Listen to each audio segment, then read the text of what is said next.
जय हिंद दोस्तों, इस वीडियो में आपका स्वागत है। आज आप देख रहे हैं बायोलॉजी का 12th क्लास का बायोलॉजी का चैप्टर नंबर 9। इसका 50 ऑब्जेक्टिव क्वेश्चन MCQ हम लेकर आए हैं, जो कि VVI है, जो बार बार एग्जाम में पूछा जाता है। अगर आप 12th का एग्ज़ाम देना चाहते हैं तो इस वीडियो को बार बार देख कर जाइएगा। आप पेपर में ये सब क्वेश्चन आने वाले हैं जो बार बार पूछे जाते हैं। जैसे लिखा हुआ है, पहला क्वेश्चन यहाँ पर लिखा हुआ है कि हरित क्रांति का संबंध है। तो हरित क्रांति का संबंध किससे है? तो अनाज। हरित क्रांति का संबंध किससे है? तो अनाज उत्पादन से। ऑप्शन नंबर सी हो जाएगा। उसके बाद 2 नंबर हम क्वेश्चन देखेंगे तो लिखा हुआ है श्वेत क्रांति किससे संबंधित है? श्वेत क्रांति किससे संबंधित है? तो ऑप्शन बी हो जाएगा, दूध से संबंधित है। उसके बाद ये 3 नंबर क्वेश्चन में दिया हुआ है कि नीली क्रांति का संबंध है। नीली क्रांति का संबंध किससे है? तो मत्स्य पालन से। ऑप्शन नंबर सी हो जाएगा। उसके बाद यहाँ पर 4 नंबर क्वेश्चन दिया हुआ है कि भारत में हरित क्रांति का जनक कौन है? भारत में हरित क्रांति के जनक कौन है? तो MS स्वामीनाथन। ऑप्शन ए हो जाएगा। उसके बाद 5 नंबर क्वेश्चन में दिया हुआ है कि उच्च उपज देने वाली किस्में कहलाती है। तो इसका ऑप्शन ए हो जाएगा, HY भी। उसके बाद 6 नंबर क्वेश्चन में देखिएगा तो लिखा हुआ है दूध उत्पादन बढ़ाने की योजना कहलाती है। दूध योजना बढ़ाने की योजना कहलाती है। तो ऑप्शन बी हो जाएगा, ऑपरेशन फ्लड। उसके बाद 7 नंबर क्वेश्चन में लिखा हुआ है कि पशुपालन का उद्देश्य है। पशुपालन के क्या उद्देश्य है? तो इसका आंसर हो जाएगा भोजन उत्पादन। ऑप्शन नंबर बी हो जाएगा। 8 नंबर क्वेश्चन में दिया हुआ है कि मधुमक्खी पालन को क्या कहते हैं? मधुमक्खी पालन को क्या कहते हैं? तो मधुमक्खी पालन को एपीकल्चर कहते हैं। ऑप्शन बी हो जाएगा। उसके बाद है कि रेशम उत्पादन को क्या कहा जाता है? तो रेशम उत्पादन को ऑप्शन सी हो जाएगा, सेरीकल्चर कहा जाता है। उसके बाद 10 नंबर क्वेश्चन में दिया हुआ है कि मछली पालन कहलाता है। मछली पालन क्या कहलाता है? तो ऑप्शन नंबर बी हो जाएगा, पिसीकल्चर कहलाता है। उसके बाद उसके बाद 11 नंबर क्वेश्चन में दिया हुआ है शकरकंद का उद्देश्य है। शकरकंद का उद्देश्य क्या है? तो बेहतर किस्म प्राप्त करना शकरकंद का अर्थ हो जाएगा।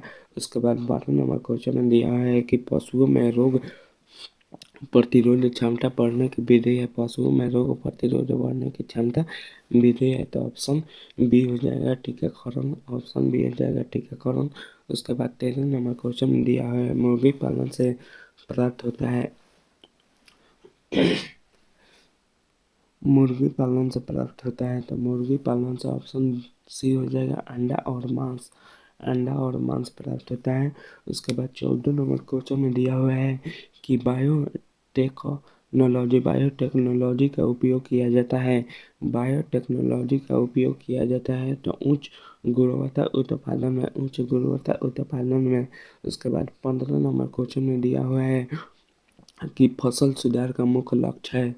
फसल सुधार का मुख्य लक्ष्य क्या है? तो इसका ऑप्शन हो जाएगा बी, उपज बढ़ाना। उपज बढ़ाना, इसका ऑप्शन हो जाएगा बी। उसके बाद 16 नंबर क्वेश्चन में दिया हुआ है GM फसल का पूरा नाम क्या है? GM फसल का पूरा नाम, तो ऑप्शन बी हो जाएगा। उसके बाद यहाँ पर 17 नंबर क्वेश्चन में दिया हुआ है कि पशुपालन में शामिल नहीं है। पशुपालन में क्या शामिल नहीं है? तो पशुपालन में शेर। ऑप्शन नंबर सी हो जाएगा। उसके बाद दिया हुआ है भारत में दूध क्रांति के जनक कौन है? भारत में दूध क्रांति के जनक बर्गिज कुरियन है। बर्गिज कुरियन है। उसके बाद 19 नंबर क्वेश्चन में दिया हुआ है स्वाद प्राप्त होता है। स्वाद किससे प्राप्त होता है? तो ऑप्शन नंबर बी हो जाएगा, मधुमक्खी से। उसके बाद 20 नंबर में दिया हुआ है फसल चक्र अपनाने से। फसल चक्र अपनाने से क्या होता है? तो मिट्टी उपजाऊ रहती है। मिट्टी उपजाऊ रहती है। उसके बाद यहाँ पर आएंगे हम 21 नंबर क्वेश्चन में। तो यहाँ दिया हुआ है फसल सुधार में। फसल सुधार में किस तकनीक का उपयोग किया जाता है? तो फसल सुधार में संक्रमण का उपयोग किया जाता है। उसके बाद 22 नंबर क्वेश्चन में दिया हुआ है उच्च उपज वाली फसल किसे कहते हैं? उच्च उपज वाली फसल, तो ऑप्शन ए हो जाएगा, HY भी को कहा जाता है। उसके बाद 23 नंबर क्वेश्चन में दिया हुआ है कि भारत में पहली हरित क्रांति शुरू हुई थी। भारत में पहली हरित क्रांति शुरू हुई थी तो ऑप्शन नंबर बी हो जाएगा 1965 में शुरू हुई थी। उसके बाद 24 नंबर क्वेश्चन में दिया हुआ है कि पोल्ट्री फार्मिंग किससे संबंधित है। तो पोल्ट्री फार्मिंग किससे संबंधित है, तो ऑप्शन बी हो जाएगा मुर्गी पालन से पोल्ट्री फार्मर संबंधित है। उसके बाद 25 नंबर क्वेश्चन में दिया हुआ है कि मछली पालन में मुख्य उत्पादन क्या है। मछली पालन में मुख्य उत्पादन क्या है, तो मांस और मछली। 26 नंबर क्वेश्चन में दिया हुआ है कि ऑपरेशन फ्लड का उद्देश्य था। ऑपरेशन फ्लड का उद्देश्य क्या था, तो ऑप्शन बी हो जाएगा दूध उत्पादन बढ़ाना। उसके बाद 27 नंबर क्वेश्चन में दिया हुआ है कि फसल चक्र अपनाने का मुख्य लाभ क्या है। फसल चक्र अपनाने का मुख्य लाभ क्या है, तो भूमि उपजाऊ रहती है। उसके बाद 28 नंबर क्वेश्चन में दिया हुआ है कृषि जैव प्रौद्योगिकी का उद्देश्य है। कृषि जैव प्रौद्योगिकी का उद्देश्य है, ऑप्शन बी हो जाएगा रोग प्रतिरोध फसल विकसित करना। 29 नंबर में दिया हुआ है कि उच्च उपज देने वाले फसल किसे कहते हैं, तो HYV। ये बार बार रिपीट हो रहा है क्वेश्चन, ये बार बार आने वाला है एग्जाम में। उसके बाद 30 नंबर क्वेश्चन में दिया हुआ है फसल उत्पादन बढ़ाने में कौन सा कारक सहायता नहीं है। फसल उत्पादन बढ़ाने में कौन सा कारक सहायक नहीं है, तो इसका ऑप्शन हो जाएगा डी भूमि उपेक्षा।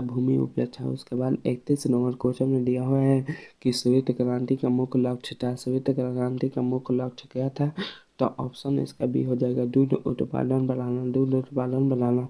उसके बाद 32 नंबर क्वेश्चन में दिया हुआ है नीली क्रांति का मुख्य लक्ष्य है। नीली क्रांति का मुख्य लक्ष्य क्या है, नीली क्रांति का मुख्य लक्ष्य क्या है, तो ऑप्शन सी हो जाएगा मछली हो जाएगा। उसके बाद 33 नंबर क्वेश्चन में दिया हुआ है कि गाय से मुख्य उत्पादन क्या मिलता है। गाय से मुख्य उत्पादन क्या मिलता है, तो ए हो जाएगा दूध मिलता है। उसके बाद 34 नंबर क्वेश्चन में दिया हुआ है फसल चक्र अपनाने से मिट्टी की क्या स्थिति रहती है। फसल चक्र अपनाने से मिट्टी की क्या स्थिति रहती है, तो इसका ऑप्शन हो जाएगा ए, माने उपजाऊ रहती है। 35 नंबर क्वेश्चन में दिया हुआ है रेशम उत्पादन के लिए किसका पालन किया जाता है। रेशम उत्पादन के लिए रेशमी कीट का प्रयोग किया जाता है। उसके बाद 36 नंबर क्वेश्चन में दिया हुआ है संकरण के द्वारा क्या प्राप्त होता है। संकरण के द्वारा क्या प्राप्त होता है, तो ऑप्शन बी हो जाएगा बेहतर और उच्च उपज वाली किस्में प्राप्त होती है। 37 नंबर में दिया हुआ है GM फसल का पूरा नाम क्या है। GM फसल का पूरा नाम क्या है, तो इसका आंसर हो जाएगा ए, ऑप्शन ए। उसके बाद 38 नंबर में दिया हुआ है मधुमक्खी पालन का मुख्य उत्पादन है। मधुमक्खी पालन का मुख्य उत्पादन है तो शहद, इसका आंसर ए हो जाएगा। उसके बाद 39 नंबर क्वेश्चन में दिया हुआ है भारत में दूध उत्पादन बढ़ाने के लिए किस योजना की थी, तो ऑप्शन बी हो जाएगा ऑपरेशन फ्लड। उसके बाद 40 नंबर क्वेश्चन में दिया है मछली पालन का प्रमुख तकनीक है। मछली पालन का प्रमुख तकनीक है, तो ऑप्शन बी हो जाएगा तालाब प्रबंध। उसके बाद 41 नंबर क्वेश्चन में दिया हुआ है कि HYV का पूरा नाम क्या है, तो इसका ऑप्शन ए हो जाएगा। उसके बाद 42 नंबर क्वेश्चन में दिया हुआ है फसल सुधार का मुख्य उद्देश्य है। फसल सुधार का मुख्य उद्देश्य क्या है, इसका आंसर हो जाएगा उपज बढ़ाना, option number B. 42 number question में दिया हुआ है कि पशुपालन में शामिल नहीं है, तो इसका आंसर हो जाएगा सी, माना शेर। उसके बाद 44 नंबर क्वेश्चन में दिया हुआ है भारत में हरित क्रांति के लिए कौन प्रमुख था। भारत में हरित क्रांति के लिए कौन प्रमुख था, तो इसका आंसर हो जाएगा बी, बोरलॉन नॉर्मन बोरलॉन। उसके बाद 45 नंबर क्वेश्चन में दिया हुआ है कि उच्च उपज देने वाली फसल के लिए मुख्य कारण है। उच्च फसल देने वाले उपयुक्त सभी, तो ये हो जाएगा ए नंबर सिंचाई, बी नंबर उर्वरक और 3 नंबर संकरण और उपयोग सभी, इसका आंसर सभी हो जाएगा। उसके बाद 46 नंबर क्वेश्चन में दिया हुआ है कि श्वेत क्रांति भारत में कब शुरू हुई। श्वेत क्रांति भारत में कब शुरू हुई, तो 1960 में, ऑप्शन नंबर ए हो जाएगा। उसके बाद 47 नंबर क्वेश्चन में दिया हुआ है कि नीली क्रांति का संबंध किससे है, तो नीली क्रांति का संबंध ऑप्शन नंबर सी हो जाएगा मछली उत्पादन से। नीली क्रांति के समय में मछली उत्पादन से है। 48 नंबर क्वेश्चन में दिया हुआ है कि ऑपरेशन फ्लड का मुख्य उद्देश्य था। ऑपरेशन फ्लड का मुख्य उद्देश्य क्या था? तो ऑप्शन बी हो जाएगा दूध उत्पादन बढ़ाना, दूध उत्पादन बढ़ाना। उसके बाद 49 नंबर क्वेश्चन में दिया हुआ है संकरण किसे कहते हैं? संकरण किसे कहते हैं? तो इसका ऑप्शन हो जाएगा बी, दो अलग किस्मों के पौधे के मेल को संकरण कहते हैं। उसके बाद लास्ट और अंतिम क्वेश्चन है 50 नंबर की, हरित क्रांति की सफलता का मुख्य कारण था। हरित क्रांति की सफलता का मुख्य कारण था, तो इसका आंसर हो जाएगा डी, माने HYV फसलें, सिंचाई सिंचाई भी था, उर्वरक था, इसलिए ये सभी था। इस वीडियो को बार बार देखिए, आपके एग्जाम में पूछे जाने वाला पिछले साल के प्रश्न है।